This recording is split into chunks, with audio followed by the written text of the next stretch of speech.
सबको नमस्कार। प्यारे बच्चों, आप सभी को ऐसे हिंदी टीचिंग टीवी की ओर से स्वागत सुस्वागत। बच्चों, आज आप लोगों को 9th class second lesson second part को पढ़ाने के लिए जा रहा हूँ। बच्चों, आप सबको पता है गाने वाली चिड़िया के बारे में मैं पढ़ा रहा हूँ। आप लोग पहला पार्ट को आपने कल देखा होगा, अब दूसरा पार्ट को देख रहे हैं और इस दूसरा पार्ट के अंतर्गत आज मैं पार्ट को आपको पढ़ाने के लिए जा रहा हूँ, आगे बढ़ रहा हूँ। ప్రియమైనటువంటి విద్యార్థిని విద్యార్థులారా అందరికీ నమస్కారం। ఈరోజు 9th class second lesson second part ఈరోజు చెప్పబోతున్నాను। మీ అందరికీ తెలుసు ఫస్ట్ పార్ట్ కంప్లీట్ అయిపోయింది, ఇప్పుడు సెకండ్ పార్ట్ తెలుసుకోబోతున్నాం। నేర్చుకుందామా? రైట్। राजा के सेवकों ने भी उस चिड़िया को कभी नहीं देखा था और ना ही पूरे दरबार में कोई इस विषय में के बारे में कुछ जानता था। चिड़िया को ढूंढने सैनिक जंगल में गए। ढूंढते ढूंढते उन्हें एक लड़की मिली जिसने चिड़िया को गाते हुए देखा था।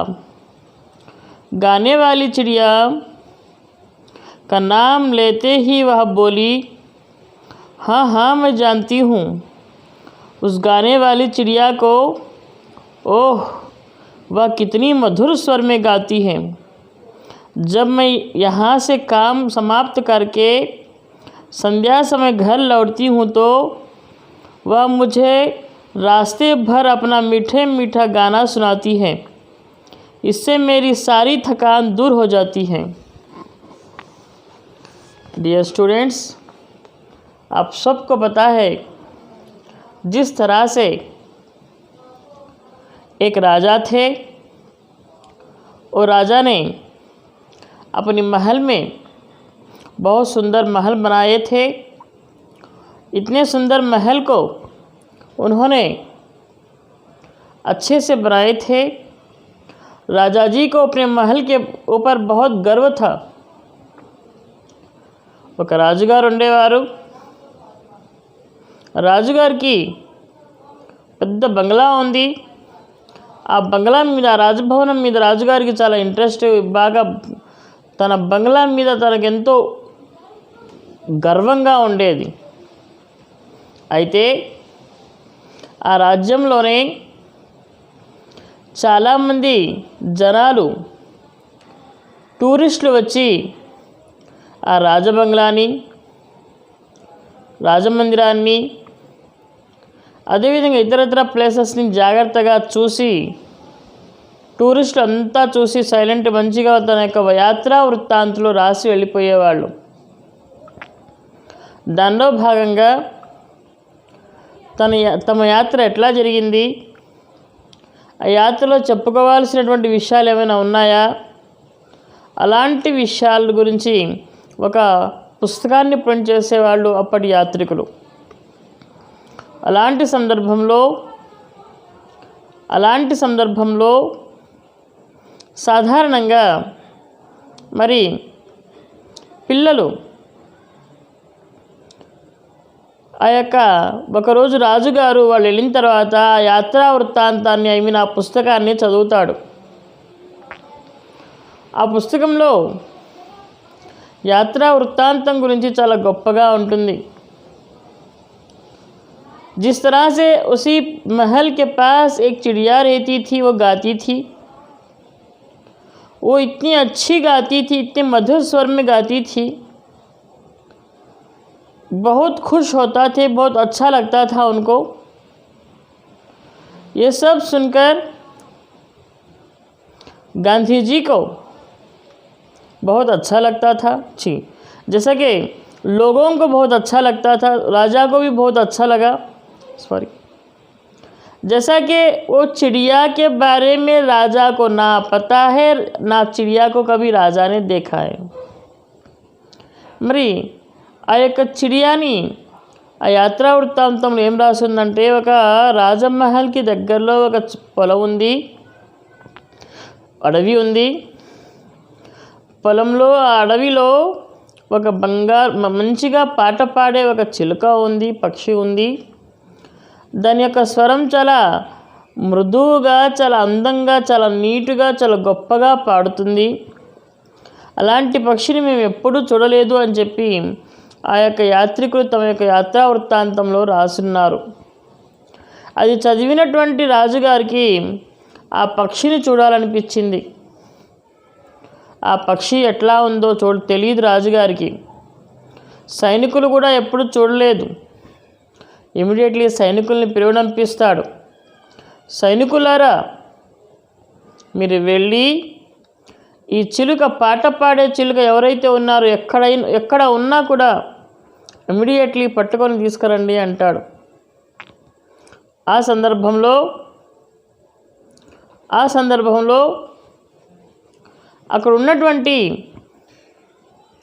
చిడియా ఏదైతే, అక్కడ రాజుగారు సైనికులు అందరూ కూడా ఆ పొలం సైడ్గా వెళ్తూ ఉన్నారు. తెలిసిన వాళ్ళందరికీ అడుగుతున్నారు ఆ చిడియా గురించి, కానీ ఎవరికీ తెలీదు. ఒక అమ్మాయి కనిపిస్తుంది అక్కడ.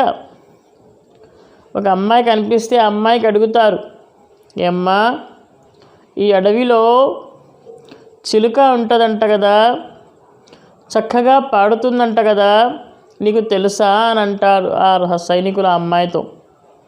ఆ అమ్మాయి ఇమీడియట్లీ యాక్షన్ చూడండి, హా నాకు తెలుసు, చాలా మంచి పక్షి, చాలా తీయగా పాడుతుంది, అలాంటి పక్షిని నేను ఎప్పుడూ చూడలేదు. నేను రోజు కూడా నా పని ముగించుకొని సాయంత్రం పూట వెళ్తూ ఉన్నప్పుడు నాకు ఒక పాట వినిపిస్తుంది. ఉదయం నుంచి సాయంత్రం వరకు నేను ఎంతైతే కష్టపడతానో ఆ కష్టం మొత్తం కూడాను ఆ చిలుక పాట విన్న తర్వాత హ్యాపీగా అనిపిస్తుంది, నాకు సుకూన్గా అనిపిస్తుంది, సంతోషంగా అనిపిస్తుంది. అంత మంచి చిడియా అని చెప్పి, అంత మంచి పక్షి అని చెప్పి ఆ పాప చెప్తుంది. మరి उस तरह से उस लड़की ने बताती है, हाँ वो चिड़िया को मैं जानती हूँ, वो चिड़िया बहुत अच्छी चिड़िया है, बहुत मधुर स्वर में गाती है. जिस तरह से इतना मधुर स्वर में वो गाती हैं, उतना ही मधुर स्वर में लोगों को अच्छे से कहती है. जब मैंने सुबह से शाम तक जब काम करती थी, काम करके जब शाम को मैं घर जाने लगती हैं, तो वो चिड़िया आकर मुझे बहुत अच्छे से अपने मधुर वाणी में गाने सुनाती हैं. सुबह से शाम तक जितना मैं मेहनत की थी, वो मेहनत पूरा मैं भूल जाती हूँ. मतलब इतनी प्यारी चिड़िया मैं कहीं नहीं देखी है. चलो आपको मैं उस चिड़िया को मिलाती हूँ. అర్థమైందన్నా? అట్లాంటి పక్షిని నేను ఎప్పుడు చూడలేదు. ఆ పక్షి సాయంత్రం పూట రైతులు కానీ, రైతు కూలీలు కానీ ఈ సైడ్గా వెళ్తున్న వాళ్ళందరికీ కూడా తన పాటతోటి అందరినీ లాలిస్తుంది, తమ బాధని పోగొట్టేస్తుంది. అంత మంచి పక్షి అది అని చెప్పి చిలుక గురించి గొప్పగా ఆ పాప చెప్తుంది. సైనికులకి అంటుంది, రండి నేను చూపిస్తాను ఆ చిలుకని అని అంటుంది. అప్పుడు సైనికులందరూ కూడా ఆ చిలుక చూడటానికి వెళ్తూ ఉంటారు.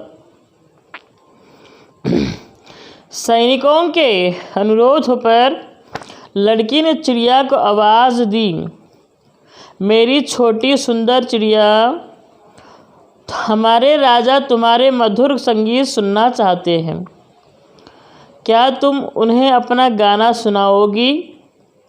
लड़की की बातें सुनकर चिड़िया बोली, मेरी संगीत तो इन हरे भरे जंगलों खेतों में अच्छा लगता है, फिर भी मैं राजा को अपना गाना अवश्य सुनाऊंगी. अगले दिन दरबार लगा हुआ था. लड़की सहित सभी उपस्थित थे. तभी उड़ती हुई चिड़िया वहाँ आई और अपनी मधुर आवाज़ में गाने लगी। उसका गाना सुनकर सभी मुग्ध हो गए। राजा की आंखों में तो खुशी के आंसू आ गए। वे बोले, हमारी चिड़िया, प्यारी चिड़िया, तुम यही हमारे पास रहो, जो तुम मांगेंगी वह तुम्हें मिलेगा। चिड़िया बोली, तो महाराज मैं आपके पास रहूँगी। मैंने आपकी आंखों में खुशी के आंसू जो देखे हैं, चिड़िया के लिए सोने का पिंजरा बनवाया गया। उस किस चीज़ की वह इच्छा करती, राजा उसे पूरा करता। सारे राज्य में उस चिड़िया के संगीत की धूम मच गई। जिस तरह से वो सैनिक लोग जो होते हैं, सैनिक लोग अनुरोध करते हैं कि उस लड़की के पास जाके, चिड़िया चिड़िया, राजा जी ने आपको देखना चाहते हैं, आपके जो गाने को सुनना चाहते हैं, क्या आपने उस गाने को सुनाओगी? तो उस चिड़िया ने कहती है, हाँ ज़रूर सुनाऊंगी, अवश्य सुनाऊंगी। जब सवेरा लग गया था राजा दरबार, राजा, लड़की, सब लोग उपस्थित थे, तभी वहाँ पर वह चिड़िया आई थी ऊपर से, गाने लगी। उस गाने को सुनकर राजा भी बहुत मुग्ध हो गए थे, बहुत खुशी हो गए थे, उनकी आंखों में आंसू निकले थे। जब राजा ने कहे थे, ए चिड़िया, आप हमारे साथ रह सकती हो ना? जब चिड़िया कहती है, हाँ हाँ सर, ज़रूर रहूँगी गुरुजी, राजा जी, आप जो मांगेंगे वो ज़रूर हम मुँह खिलाएंगे, कहकर राजा जी ने कहते हैं, సాధారణంగా రాజుగారు సైనికులతోటి ఆ యొక్క పాపతోటి, ఒక అమ్మాయి దొరుకుతుంది కదా, ఆ అమ్మాయితో కలిసి సైనికులందరూ కలిసి ఆ యొక్క పక్షి ఉన్న ప్రదేశానికి వెళ్తారు. వెళ్ళిన తర్వాత ఆ పాప అంటుంది, చూడు రాజుగారు, నీ యొక్క పాట వినాలనిపిస్తుందంట రాజుగారికి, వెళ్ళి పాట పాడతావా అని చెప్పి అడుగుతుంది. ఆ పాప, ఎందుకు పాడను, డెఫినెట్గా పాడతాను అని చెప్పి ఆ యొక్క పక్షి ఆ పాపతో అంటుంది. నెక్స్ట్ డే ఉదయం అయింది, సభ స్టార్ట్ అయ్యింది. ఆ పాపతో సహా రాజుగారు అందరూ కూడా వెయిట్ చేస్తున్నారు. అంతలోకి ఆ పక్షి ఎగురుకుంటూ రాజ్యసభలోకి, దర్బార్లోకి వచ్చింది. ఆ దర్బార్లోకి వచ్చిన తర్వాత ఆమె పాట పాడటం స్టార్ట్ చేసింది. ఆ పాట పాడటం స్టార్ట్ చేసిన తర్వాత అందరూ కూడా మంత్రముగ్ధులైపోయారు ఆ పాటకి. రాజుగారు చాలా హ్యాపీగా ఫీల్ అయిపోతున్నారు. సాధారణంగా ఆ పాట అంతా అయిపోయిన తర్వాత రాజుగారు ఆ యొక్క పక్షితో అంటున్నారు, ఏ పక్షి, ఏ చిలుక, నువ్వు మాతో పాటు ఉండొచ్చు కదా అని చెప్పి అనేటప్పటికి, మీ యొక్క కళ్ళల్లో ఆ ఆనందం చూసిన తర్వాత నాకు కూడా ఉండాలనిపిస్తుంది మహారాజా, నేను ఉండిపోతాను అంటుంది ఆ పక్షి. ఆ టైంలో ఆమె కోసం బంగారపటి పంజరాన్ని తయారు చేయడం జరిగింది. ఆమె ఏం కావాలంటే, ఆ చిలుక ఏం కావాలంటే అది తెచ్చి ఇవ్వడం జరిగింది రాజుగారు. ఆ సమయమంతా కూడాను రాజ్యంలో ఆ పక్షి గురించి, ఆ చిలుక గురించి ఎక్కువగా డిస్కస్ చేయటం జరుగుతూ ఉంది. అర్థమైందా? Very good. नेक्स्ट, एक दिन चिड़िया को खेतों में मेहनत करने वाले किसान की याद आई। उन सब से मिलने वह खेतों की ओर निकल पड़ी। जब राजा को चिड़िया दिखाई नहीं दी तो वह खुशी हुआ और अस्वस्थ हो गया। सारी प्रजा राजा की अस्वस्थता के बारे में चिंतित थी। सभी सोचने लगे कि राजा को पैसे बचा ले। एक दिन राजा ने कमज़ोर आवाज़ में कहा, संगीत संगीत, चिड़िया का गाना सुनाओ। सभी दरबारी सोचने लगे कि चिड़िया से को कैसे बुलाएं। तभी उन्हें मधुर संगीत सुनाई दिया। ये सब आवाज़ की जोर देखने लगे। चिड़िया अपनी मधुर आवाज़ में गा रही थी। वह देखते ही सबकी जान में जान आ गई। किसानों के द्वारा चिड़िया ने राजा की अस्वस्थता के बारे में सुन लिया था। तुरंत वह राजा को अपना संगीत सुनाने आ पहुंची। जैसे जैसे वह गाना गाती वैसे वैसे राजा की अस्वस्थता दूर होती। धीरे धीरे राजा स्वस्थ हो गए। वे चिड़िया से बोले, प्यारी चिड़िया, मेरे पास लौट आओ, मैं तुम्हें हमेशा राजमहल में रखूँगा। चिड़िया बोली, नहीं महाराज, मुझे अपना संगीत मेहनत करने वालों को भी सुनाना है। मैं हर दिन यही आऊँगी, आपको भी अपना संगीत सुनाऊँगी। మరి కొన్ని రోజుల తర్వాత थोड़े दिनों के बाद इस चिड़िया को जैसा कि अपना खेत, अपने किसान, मजदूर मेहनत करने वाले लोग सब लोग याद आते हैं। जब इतने सारे लोग जब याद आते हैं तो फिर राजमहल में से वो उड़ जाती है। సాధారణంగా రాజమహల్లో ఉన్నటువంటి పంజరంలో ఉన్నటువంటి ఆ చిలుకకి ఒక్కసారిగా అనేక రకాలైనటువంటి ఆ పంటలు, ఆ పొలాలు, ఆ యొక్క అడవి అంతా గుర్తుకొస్తుంది. రైతులు గుర్తుకొస్తారు. ఒక్కసారిగా వాళ్ళందరినీ చూసి రావడం కోసం అని చెప్పి వెళ్ళిపోతుంది. వెళ్ళిపోవడం ఇంకా రాదు. రాజుగారికి వెళ్ళిపోయిన తర్వాత చాలా అస్వస్థతకు గురయ్యారు. ఆయన రోగం బారిన పడ్డారు. కానీ ఆ రోగం నుంచి కోలుకోవటం లేదు. ఏమైంది అని చెప్పి అందరూ బాధపడుతూ ఉన్నారు. ఆ సమయంలో మళ్ళీ ఆ చిలుక సంగీత్ అని చెప్పి రాజుగారు అంటారు. అంటే ఆ చిలుక పాడిన పాట నాకు కావాలి, ఆ పాట వింటే నేను హ్యాపీగా ఉంటాను అని చెప్పి ఆ రాజుగారు అంటారు. అప్పుడు ఆ రాజుగారి అస్వస్థతని, ఆ యొక్క అనారోగ్యాన్ని రైతుల ద్వారా ఆ యొక్క పక్షి వింటుంది. మళ్ళీ ఆ పక్షి, ఆ యొక్క చిలుక వచ్చి పాట పాడటం స్టార్ట్ చేస్తుంది. అప్పుడు రాజుగారు రోజు కొంచెం మంచిగా అయ్యి రోగం తగ్గిపోయి మళ్ళీ మామూలు మనిషి అయిపోతారు. అప్పుడు ఆ యొక్క పక్షితో రాజుగారు అంటారు, ఏ పక్షి, ఏ చిలుక, నువ్వు ఎక్కడికి వెళ్ళకుండా ఇక్కడే ఉండొచ్చు కదా అని చెప్పి అంటారు.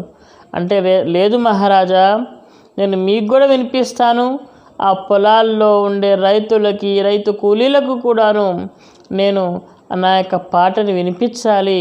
అలా వినిపిస్తేనే వాళ్ళు కూడా హ్యాపీగా ఉంటారు, వాళ్ళు కూడా సంతోషంగా ఉంటారు, వాళ్ళు కూడా వాళ్ళ కష్టాన్ని మర్చిపోతారు. అలా అని మిమ్మల్ని కూడా వినిపిస్తాను మహారాజా అని చెప్పి ఆ యొక్క చిలుక చాలా గొప్పగా, చాలా మంచిగా సమాధానం చెప్తుంది. అప్పుడు ముందు ఏం జరిగిందో చూద్దాం. चिड़िया की बातें सुनने राजा पर गहरा असर डाला। राजा ने कहा, ओ वाह, तुम महान हो चिड़िया, तुम मजदूरों और किसानों के लिए राजमहल का खूब सुख त्याग सकती हो, तो क्या मैं उनके लिए कुछ नहीं कर सकता? चिड़िया बोली, क्यों नहीं महाराज, मजदूरों और किसानों के बारे में सोचना और उनकी सहायता करना हमारा कर्तव्य है, क्योंकि वे हमारे सुखदाता और अन्नदाता है। मरी उस तरह से जब चिड़िया के बारे में चिड़िया और किसानों के बारे में इतना सोचती है तो राजा को थोड़ा होश में आ गए। तो राजा ने कहा, चिड़िया, हम भी क्या उस किसान लोगों के लिए हम कुछ कर सकते हैं, क्या पूछते हैं। जब उस चिड़िया ने कहती है, क्यों नहीं महाराज, उनके लिए कितना भी करो कमी है, वे हमारे सुखदाता है और अन्नदाता है कहती है। సాధారణంగా ఆ రైతులకి సహాయపడాలి, ఆ రైతులకి నా పాటలు వినిపించాలి, ఆ రైతుల యొక్క కష్టాలు తీర్చాలి అని చెప్పి ఆ యొక్క చిలుక రాజుగారితో అన్న తర్వాత సాధారణంగా రాజుగారు కూడాను చాలా ఓపికగా తన మీద చాలా ప్రభావం చూపించాయి ఆ మాటలు. నేను కూడా ఏమైనా చేయమంటావా చిలుక పక్షి అని చెప్పి అడుగుతాడు. Why not? మనం ఎంత చేసినా కూడా రైతులకి తక్కువే అవుతుంది మహారాజా. వాళ్ళ కోసం ఎంత ఎక్కువ చేస్తే అంత మంచిది మనకు. వాళ్ళే మనల్ని సుఖంగా ఉంచడానికి వాళ్ళు ఎంతో కష్టపడుతున్నారు. వాళ్ళు మనకు అన్నదాతలు. వాళ్ళ కోసం మనం ఎంత చేసినా తక్కువే మహారాజా అని చెప్పి ఆ యొక్క కవి, ఆ యొక్క రాజుగారికి ఆ యొక్క చిలుక చాలా గొప్పగా సమాధానం చెప్తుంది. డియర్ స్టూడెంట్స్, దీని ద్వారా మీకు ఏం నీతి అర్థమైంది? మనం ఎప్పుడూ కూడాను మన అన్నదాతలైనటువంటి ఆ యొక్క రైతన్నలకు ఎప్పుడూ కూడా మనం రుణపడి ఉండాలి. అదేవిధంగా మనం అందరికీ సహాయ సహకారాలు చేయాలి. మన తోటి వాళ్ళకి, మనతో ఉన్న వాళ్ళకి, మనకు తెలియని వాళ్ళందరికీ కూడా మంచిగా ఆలోచించాలి. వాళ్ళ గురించి ఎప్పుడు కూడా చెడు చేయకూడదు. ఉన్నంతలో హ్యాపీగా అందరం బాగుండాలి అని చెప్పి కోరుకోవాలి. అదేవిధంగా ఎవరికి హాని చేయకూడదు. ఎప్పటికీ కూడాను మనం చచ్చిపోయినా కూడాను మన రైతన్నల కోసం, రైతు బిడ్డలుగా రైతుల కోసం ఎంతో ఒకటి చేస్తూనే ఉండాలి. అట్లా చేసినప్పుడే మనం నిజంగా అభివృద్ధి చెందుతాం, డెవలప్ అవుతామని చెప్పి ఆ రైతులని ఎప్పటికీ మనం మర్చిపోకూడదు. వాళ్ళు మన అన్నదాతలు, మన సుఖదాతలు. మనం సుఖంగా ఉండటానికి వాళ్ళే కారణం. మనకు అన్నం పెట్టే అన్నదాతలు కూడా వాళ్ళే. కాబట్టి వాళ్ళని ఎప్పుడూ కూడా మనం మర్చిపోకూడదు అని చెప్తూ ఇంతటితో ఈ లెసన్ని కంప్లీట్ చేస్తున్నాను. మీ అందరికీ ఈ యొక్క లెసన్ బాగా నచ్చుతుందని, బాగా అర్థమైందని చెప్పి ఈ SA Hindi teaching TV channel తరఫున మీ అందరికీ అర్థమైందని చెప్పి ఆశిస్తూ ఇంతటితో లెసన్ని కంప్లీట్ చేస్తున్నాను. అందరికీ ధన్యవాదాలు తెలియజేస్తున్నాను. ఇంకా ముందు లెసన్స్ కూడా చాలా జాగ్రత్తగా వింటారని ఆశిస్తూ ఇంతటితో ముగిస్తున్నాను. Thank you very much.